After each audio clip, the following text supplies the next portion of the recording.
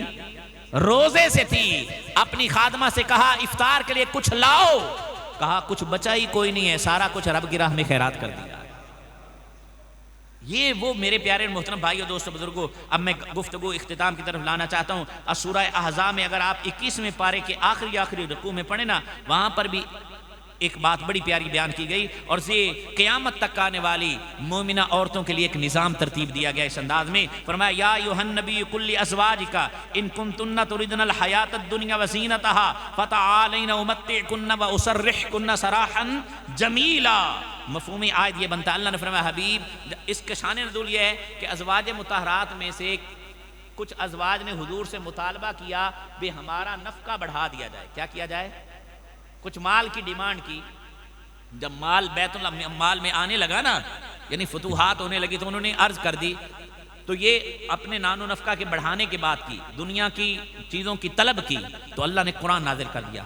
کہا اے حبیب اپنی ازواج سے فرما دو اگر تم دنیا چاہتی ہو اور اس کی زینت چاہتی ہو تو ان سے کہہ دو حبیب ہم تمہیں دنیا دے دیتے ہیں اور پھر تمہیں اچھے طریقے سے چھوڑ دیتے ہیں. حضور نے یہ بات فرمائی. یہ جب آیت نازل ہونا، مفسرین نے لکھا سب سے پہلے آپ نے عائشہ صدیقہ سے فرمایا اے عائشہ رب کا یہ حکم نازل ہوا ہے اور تم اس بات میں جلدی نہ کرنا، اپنے والدین سے مشورہ کرنا. کیا کرنا؟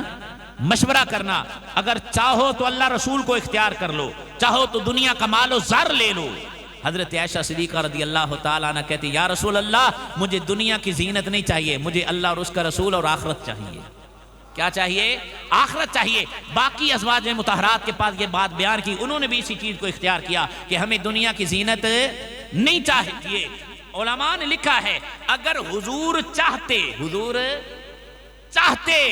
تو اپنے گھر کو شاہانہ گھر بنا سکتے تھے، لیکن نبی پاک علیہ السلام نے دنیا سے بے رغبتی اختیار کی اور اپنی ازواج مطہرات کو بھی دنیا سے بے رغبتی جو ہے اس کی تعلیم دلوائی اور رب کا حکم نازل ہوا. کیوں؟ اس لیے کہ امہات المومنین ازواج مطہرات قیامت تک آنے والی عورتوں کے لیے، کیونکہ انہوں نے اسوہ بننا تھا، اس لیے یہ بیان کر دیا گیا کہ جب بھی کوئی عورت اپنے شوہر سے دنیا کے معاملے میں مطالبہ کرے تو اپنے شوہر کی جو اس حالت ہے اس حالت کو دیکھتے ہوئے مطالبہ کرے. اور میرے پیارے محترم بھائیو دوستو بزرگو، کیونکہ نبی پاک صلی اللہ علیہ وسلم دنیا سے آپ رغبت نہیں رکھتے تھے، اس لیے اپنی ازواج کی تربیت بھی اس انداز میں فرمائے کہ وہ بھی دنیا سے بے رغبتی اختیار کریں، دنیا کی رغبت نہ رکھیں. اب اس میں ہمارے لیے کیا میسج ہے؟ آج گھروں میں جھگڑے کیوں ہوتے ہیں؟ شوہر بیچارہ کماتا کم ہے، عورت کی ڈیمانڈ. اور عورتوں کے حوالے سے حضور کا ایک فرمان آپ کو سنا دوں. مفہوم روایت یہ ہے کہ آپ نے فرمایا کہ جہنم میں زیادہ عورتیں ہوں. کہا یا رسول اللہ کیوں؟ کہا وہ شوہر کا شکر نہیں کرتی، شکر ادا نہیں کرتی، شوہر کی ناشکری کے حوالے سے جہنم میں جائیں گی. کہا کیوں یا رسول اللہ؟ کہا مفہوم روایت ہے، کہا ساری زندگی شوہر بیچارہ دیندہ رہے نا، کتے ایک باری نہ دے دے میں تے اس گھارے چاہ کے کدی سکھ ویکھے ہی نہیں. یہ مزاج ہے عورت کا. کیا ہے؟ عورت کا مزاج ہے. لیکن میرے پیارے محترم بھائیو دوستو بزرگو، کاش کہ یہ ہم پیغام لے جائیں. آج ہم پریشان ہوتے ہیں نا، جب بیوی ستاتی تو ہم کیا ہوتے ہیں؟ آج جو میری بیٹی ہے کل کسی کی بیوی بنے گی نا، تو آج میری ذمہ داری ہے میں اپنی بیٹی کی تربیت اسلام کے مطابق کروں، دین کے مطابق کروں، ازواج مطہرات کی سیرت کی روشنی میں کروں، تاکہ جب وہ کل کسی کی بیوی بن کر اس کا گھر بسائے تو اس کے گھر کو وہ جو ہے امن کا گہوارہ بنا دے، سکون کا گہوارہ بنا دے، نہ کہ اپنے شوہر کے لیے ٹینشن کا وہ ذریعہ بنے. اس لیے میری ذمہ داری ہے میں آج اپنی بیٹی کی تربیت اسلام کے مطابق کروں، دین کے مطابق کروں. اور ازواج مطہرات کی سیرت کے ٹائم بالکل ختم ہو رہا ہے، اس حوالے سے یہ بڑی پیاری بات ہے. ایک مقام میں نے پڑھا، مفہوم روایت یہ ہے، فرماتے ہیں کہ حضرت عائشہ، حضرت خدیجہ الکبریٰ، کون؟ سیدہ خدیجہ الکبریٰ کم از کم 25 سال حضور کی رفیقہ حیات بن کر اس حیات ظاہری میں رہی. کتنی؟ 25 سال تک حضور کی رفیقہ حیات بن کر اس ظاہری دنیا میں رہی. علماء نے لکھا ہے 25 سالوں میں ایک بار بھی خدیجہ نے حضور سے جھگڑا نہیں کیا. 25 سالوں میں ایک بار بھی جھگڑا نہیں کیا. اب اس کے دو ہی معنی بن سکتے ہیں، یا تو خدیجہ نے اپنے آپ کو مصطفیٰ کی ذات میں اتنا فنا کر دیا کہ یا رسول اللہ میرا کچھ بھی نہیں ہے، جو بھی ہے آپ کا ہے، اور جو کچھ کہیں گے وہ میں ماننے کے لیے تیار ہوں۔ ٹھیک ہے، یا یہ معنی بنتا ہے کہ سیدہ خدیجہ رضی اللہ تعالی عنہا نے اپنی خواہشات کو ختم کر دیا، جو محبوب کی چاہت ہے وہ میری چاہت ہے، جو میرے شوہر اور سرتاج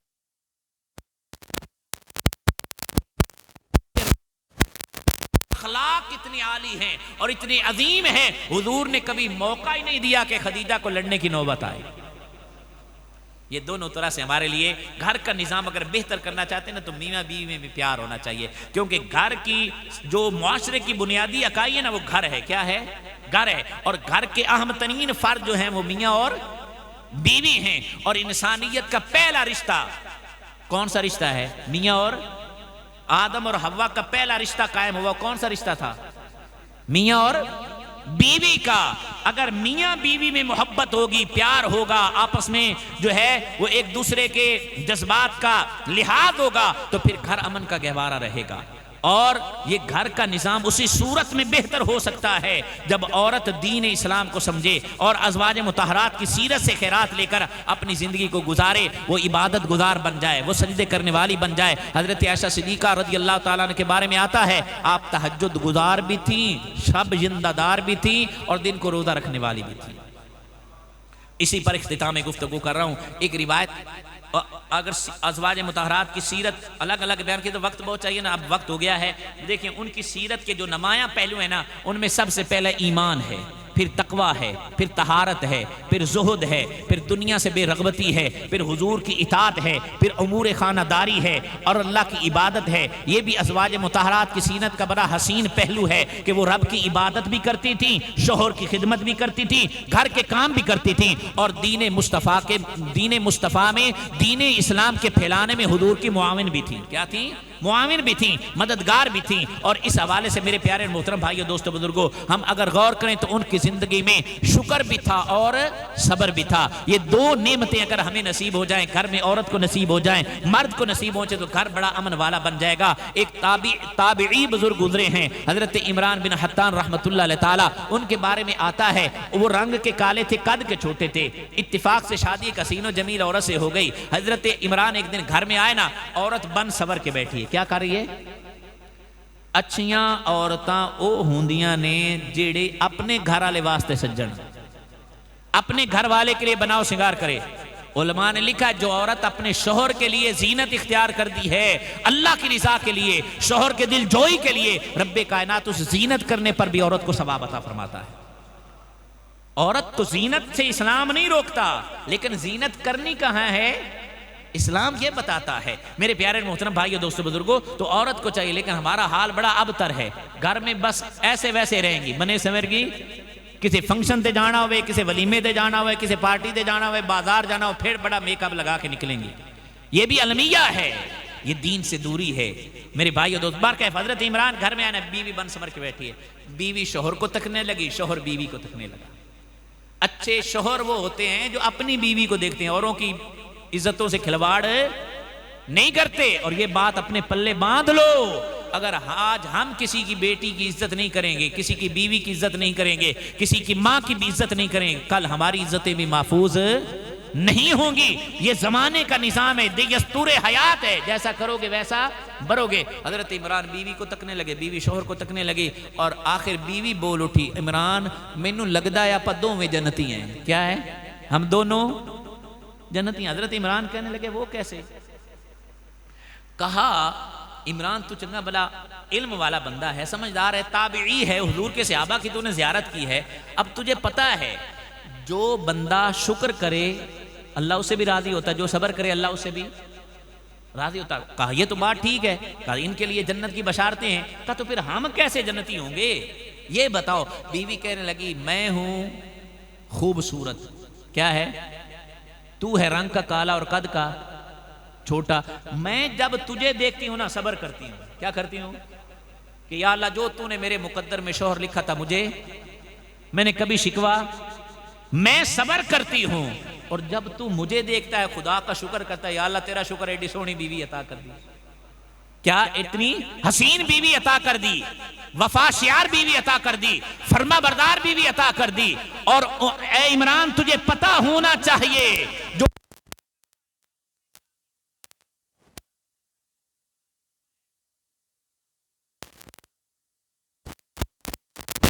محترم بھائیو دوستو بزرگوں، انسان کی زندگی دو حال سے کسی بھی وقت خالی نہیں رہ سکتی. یا تو بندہ خوش ہوگا یا غم میں ہوگا، یا وہ بیمار ہوگا یا صحت میں ہوگا. اور یہ دو چیزیں اس کے ساتھ ملا لیں، زندگی بالکل خوبصورت ہو جائے گی کہ ہر حال میں رب کا شکر کریں اور صبر کریں. گھروں بیٹی ہے اس کی تربیت اسلام کے مطابق کریں، بیوی ہے